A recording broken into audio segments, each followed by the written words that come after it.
Hello বন্ধুরা, আমি স্বর্ণালী। আমি আবার এসে গেছি এই স্বর্ণালীর সংসারে তোমাদের কাছে নতুন ব্লগ নিয়ে। প্রত্যেক দিনের মতো আমি আবার এসে গেছি।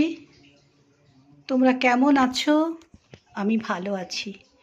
ভালো আছি বলতে আমি শারীরিকভাবে ভালো আছি, কিন্তু মানসিকভাবে নয়। আজকে একটা খুব দুর্ঘটনা ঘটে গেছে। আমার নিজস্ব না হলেও বলতে পারে যে আমার খুব নিজস্বই আমি মনে করি। সেই জন্য মনটা খুবই খারাপ। আজকে সকালে আমার সন্তান তুল্য আমার ছেলের খুব কাছের বন্ধু শুভঙ্কর দাস, তার বাবা পরলোক গমন করেছেন। উনি সবাইকে ছেড়ে ঈশ্বরের কাছে চলে গেছেন হঠাৎই। তো তাই মানসিকভাবে আমরা খুবই কষ্টে আছি। কারণ ও আমার ছেলের মতনই, আমার ছেলের বন্ধু মানে আমার ছেলের মতোই।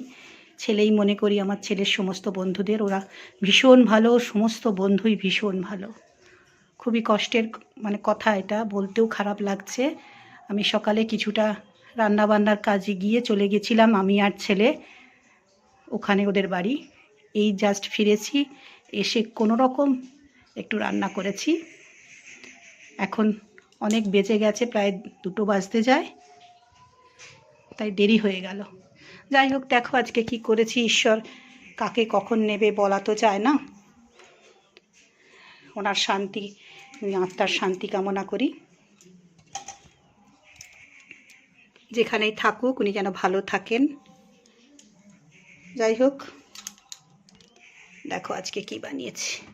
সকালবেলা একটু জল খাবারের জন্য বানিয়েছিলাম পরোটা, একেবারে রাতের হয়ে যাবে। ছেলে একটা চা দিয়ে খেয়েছে, ব্যাস, আর কারোরই খাওয়া হয়নি, রাতের হয়ে যাবে বলে। তার সঙ্গে এই যে আলুর তরকারি তাড়াতাড়ি হবে বলে কুকারেই নেড়ে বসিয়ে দিয়েছিলাম, আলু, টমেটো, কাঁচা লঙ্কা, ধনেপাতা দিয়ে। আর কালকের একটু মরমরে আলু ভাজা আছে এটা। আর বানিয়েছি ডাল, আলু ভাজা আর বেগুন ভাজা, এটা এক্ষুনি এসে করলাম। আর একটা জিনিসও এক্ষুনি করেছি। আর এই ডাল ফাল এগুলো সব আগে সকালবেলা করে রেখে গেছিলাম।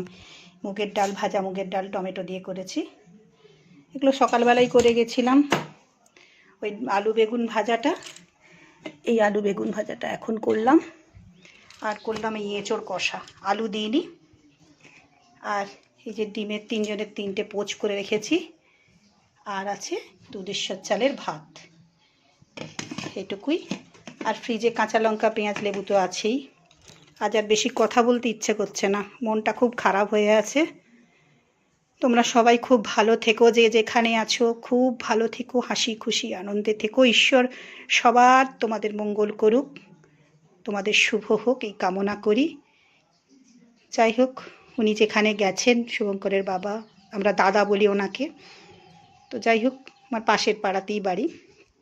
যেখানে গেছেন উনি ভালো থাকুক।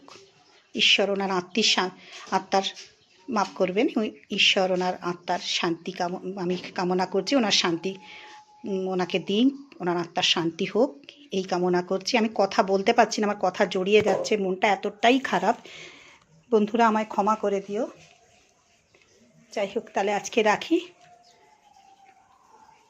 ওম শান্তি, ওম শান্তি, ওম শান্তি।